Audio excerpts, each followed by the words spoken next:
To World Crisis Radio, directing your attention as always to Topley.net.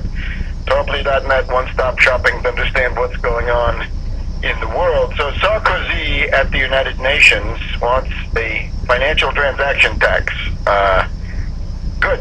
It's on the agenda. The genie is out of the bottle. The Tobin genie is out of the bottle, and if he keeps pushing that at the G20 and the G8 starting in November, that will have a very salutary effect. The only way you get out of a depression is to change the political correlation of forces to the detriment of the financiers, to strike at finance capital, make them pay, defeat them some way, anyway. That's the class struggle in the world against the financiers. It's humanity against the financiers. Those are the two classes that you have. And of course, industrialists and labor have a common interest in opposing those financiers, those London and Wall Street and Frankfurt and Tokyo and the rest of them. So if you have today 1,000 trillion of turnover per year, 1 quadrillion per year turnover in the foreign exchange markets, a 1% Tobin tax gives you 10 trillion to work with. Now that compares with France. France, as Sarkozy said, is currently the number 2 donor, I guess after the US, at the level of 10 billion euros. Right? So now you're talking essentially, a huge increase compared to this.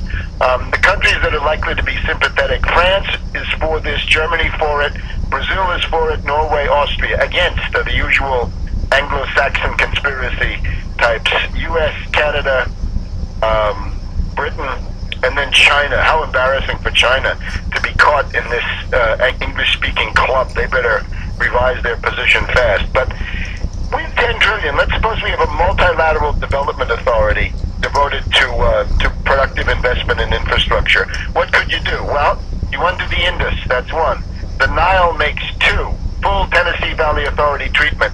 Congo, number 3.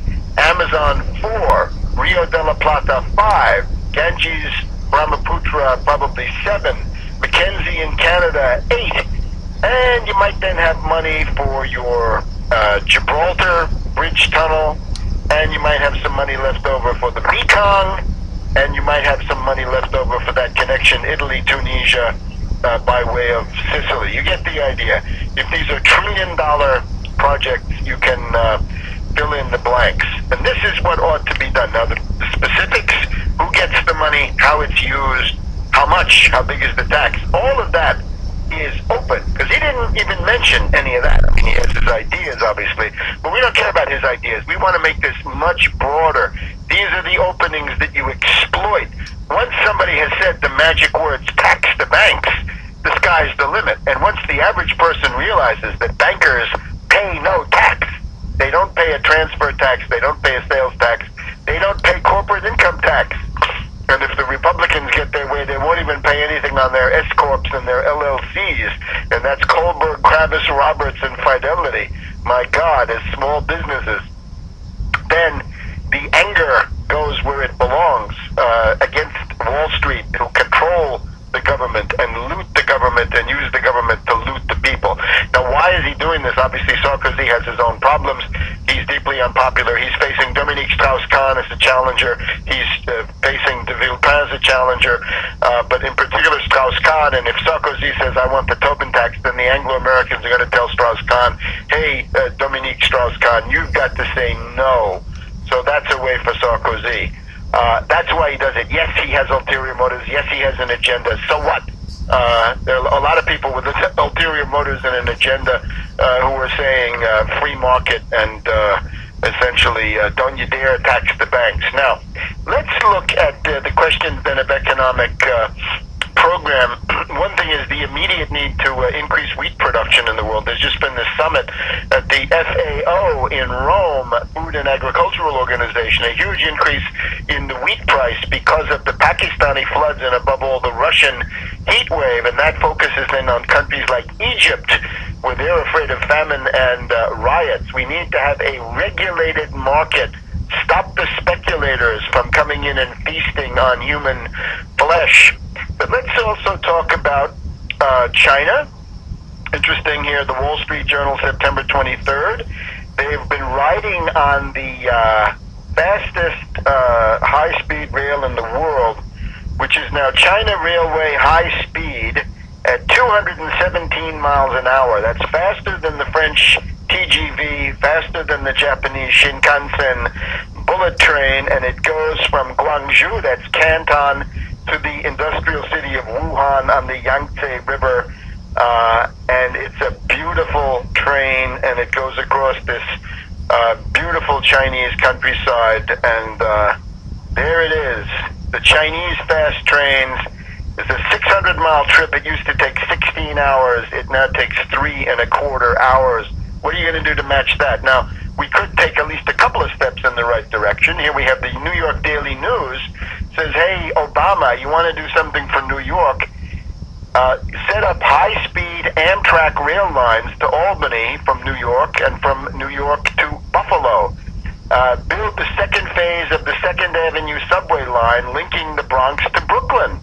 Complete the long-planned Moynihan train station as a major transit hub. This Moynihan is unfortunate, but a train station, a good idea. Rapid modernization of the New York City subway system. Yeah, that is needed.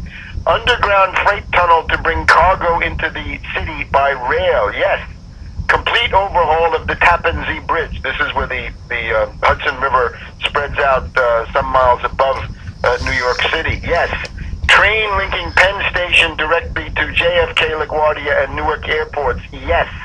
An upgraded air traffic control system for the 3 airports, cutting down delays and increasing capacity. And you can make a list like that for every U.S. metropolitan area. Let's also look at one other thing.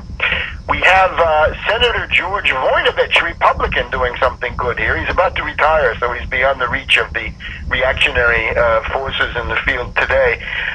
He is co-sponsoring a summit in December in Washington, D.C. Industry, Congress, the White House, government agencies, the national labs, and the financial sector revitalize the nuclear industry. Long overdue. The Nuclear Regulatory Commission, located here in Maryland, is currently reviewing 13 combined license applications for 23 new U.S. nuclear power plants. You better start building all of those, because the Chinese are building 25, and if you don't build those, you will be caught flat-footed. U.S. currently has 104 operating nuclear plants. That's the most of any country. They supply 20% of the U.S. electricity, but unfortunately they are now all pre-Carter. They're all obsolete. Voinovich talks about small modular reactors, far more affordable for U.S. utilities. This is an area.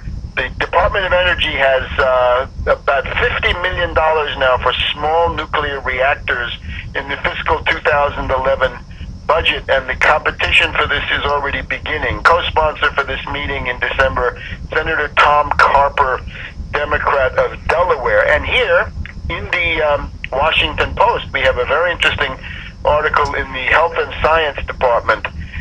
Forget Chernobyl. Downsized plants may soon be delivering affordable power to you. This is called the Nuke Next Door, and we're talking small nuclear plants. And let's just go through the list. The Toshiba 4S nuclear battery is refueled every 30 years. It's a sodium-cooled fast neutron reactor, and it creates enough power for 10,000 households. Then you have the Hyperion nuclear power module, liquid metal-cooled fast neutron reactor. Refuel it every 8 to 10 years. That's enough for 25,000